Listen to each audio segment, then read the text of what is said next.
What are your qualifications to serve as a U.S. Senator, given your lack of legislative experience? Well, a lack of legislative experience at this point might be an asset.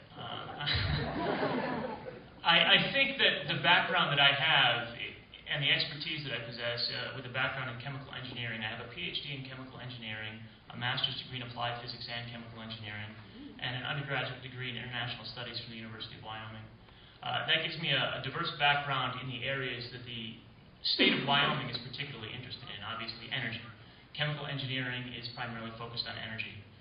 From a policy standpoint, while I don't have legislative branch experience, I had executive branch experience. I worked in the U.S. Department of State from 2003 through 2006 as a science advisor and as a diplomat. I was the U.S. lead on nanotechnology foreign policy, and I worked on space and advanced technology policy and was a delegate at the UN Committee on the Peaceful Uses of Outer Space. So, while it's true, I don't have a great deal of legislative experience, I am going to take that as an asset because it also means I'm not really tied down with a lot of strings.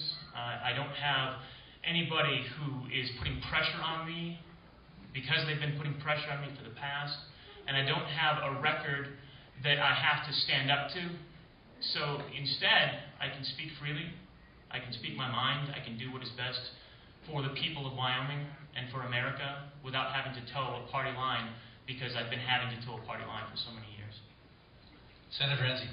I'm always interested in the comment about towing a party line. I do watch the different statistics that come out about us, and I've noticed that everybody's very selective in how they pick their votes for who's been for the president or who's been against the president or who's been for this group or that group.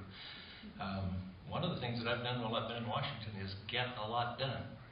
And I've done that by building up trust across the aisle, by knowing how to draft a bill, how to work it through the whole process, how to work it on both ends of the building, and how to get the attention of everybody that needs to be interested in it. And I've developed a process that has been trusted across the aisle. Most of the bills that I work on, you don't hear much about. They pass unanimously. One of those was the first change in mine safety law in 28 years. And that passed unanimously in less than 6 weeks. The bill usually takes about 6 years to get done.